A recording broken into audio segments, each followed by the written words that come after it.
Hey, it's me, it's Mr. Miller. I'm back. We're going to be talking about our measuring volume part 1 notes, so let's go ahead and get started. Measuring volume. We use something called a graduated cylinder to find the volume of liquids and objects. This is a graduated cylinder here that I have in my hand, and this is what you'll be using. They are glass. You'll have to be careful. Now, when we go to find the volume of a liquid, we have to know something called a meniscus. A meniscus is defined as the curve at the surface of a liquid, and you can kind of see that up here in the box. That liquid takes a little bit of a curve in a glass graduated cylinder. You want to measure from the very bottom of that curve to get the most accurate measurement. Make sure you read it on a flat surface and at eye level, because if not, that will throw off your results. So what do you think the measurement is, the volume of that water is in the cylinder right now? Well, starting here, there's 40, 41, 42, 43. If you said 43, you are correct, 43 milliliters. Now, you get to determine the volume of the water in this graduated cylinder in milliliters. Take a look. There's the curve at the surface, right there. There's the curve. See where it's touching? What do you think it is? Alright, if you said 18 milliliters, then you are right, and you are starting to understand how to read the volume in a graduated cylinder using the meniscus. Next comes the fun part. Yes, this is using some math in science, where we have to learn how to calculate the volume of an irregular solid. An irregular solid is, say, something like this whiteout container, or this pen. It's something that doesn't have a specific length, width, or height. Even just like this, a paper clip. These are objects that we have to use something called the water displacement method. We simply pour some water in here, we put the object in, and we find out how much the object displaced the water, how much the water came up. That's called the water displacement method. Alright, so in measuring an irregular shaped object like a rock or a marble, anything like that, we can measure the volume using the water displacement method. And this equation right here called VF minus VI. That stands for final volume, VF, minus initial volume, VI. Initial meaning what you started with. Alright, so let's take a look at these two graduated cylinders here. The amount of water without the object is this right here. We're going to say that that's 200 milliliters. Now I put my rock in there and I measure how much the water was displaced. How much did the rock push up the water? Well, that pushed it up to 260 milliliters. Now I take VF minus VI, so my final 260 minus the starting, the initial 200, and I subtract them. And I get 60 milliliters is how much the water went up.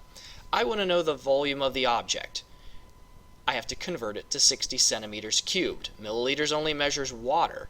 Centimeters cubed measures the volume of an object, a solid object. That's why I have to convert it. Okay, now how to calculate the volume of irregular solids? Pretty simple. Fill a graduated cylinder to 50 milliliters. Carefully slide the object into the water. Subtract the final volume from the initial starting volume, like we just did. Convert milliliters to centimeters cubed to find the volume of the solid. Why? Because 1 milliliter equals 1 centimeter cubed. They're actually equal. So what that means is a cube like this, 1 centimeter by 1 centimeter by 1 centimeter, will cause water to go up exactly 1 milliliter. And I will show you in class, in this chapter, I'll have a little 1 centimeter cubed, I'll put it in there, and it will go up 1 milliliter. That's why I can do that. Alright, Mr. M steps to math work. Oh yes, I have certain steps that you have to write out. I want to make sure that you understand the process, that you're just not writing things down. So this is how we do it. The first thing you will do is you write out the equation. Second, you write answer equals question mark, and I'll show you what I mean by that in just a minute. 3, you list out all the numbers. 4, plug in the numbers to your equation. 5, show all your long math work. There are no shortcuts. You have to show your long math work. 6, write your answer out. And then 7, finally circle the answer so I know which one you want me to grade. Make sure it has the correct units with it. So let's do an example so you can see one. Alright, this is how you would set it up. You write V equals question mark because that's what you're solving for. We don't know the volume of the object just yet. This is what I mean by equation. This is what we're going to use to solve the problem. V equals Vf minus Vi. This is where you write out what everything is. So Vf, that's my final volume. I come over here and I look. It's 75 milliliters. So I write Vf equals 75 ml. What did I start with? 50. So I write 50 ml for Vi. Now I plug those two numbers back into this original equation down here. V equals 75 minus 50. Show your long math work here, so you actually subtract out 75 minus 50 and you'll get 25. V equals 25 milliliters. Remember, that's how much the water went up.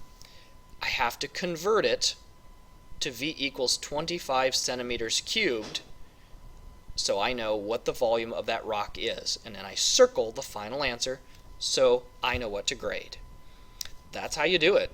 And once you do one or two of these, it becomes pretty easy. And most sixth graders will tell you, it's not that hard. Once you do a couple of them, it's pretty easy and it actually helps you. So let's do one together here. Here's a practice one. Let's take SpongeBob. Let's try to squish the square SpongeBob here into the container and see what we get. So we're going to solve for his volume. So V equals question mark. All right, so we have to write the equation. What's the equation? V equals Vf minus Vi. Next, you're going to tell me what is the final volume. Well, come over here and you'll look. We started at 50 and he went up to what? Well, this is going to skip by 2's. That's 2, 4, 6, 8, and then there's 60. So it's 52 is my ending volume. And then what did I start with? 50. So I plug that in. Then I have to take those two numbers and put it back into this equation right here. V equals 52 minus 50. Now show your long math work. So take 52 minus 50 and you're going to get 2, and then put V equals 2 milliliters. That tells me how much the water level went up, but I don't want to know what the water level was. I want to know what his volume is, the object. That's where I convert it to centimeters cubed. Why? Because centimeters cubed is what we use for the volume of solid objects. So of course your answer would be V equals 2 centimeters cubed. Circle the final answer so I know what to grade. Okay, that's how you do the volume of an irregular shaped object. We'll practice some of this in class. All right, see you soon.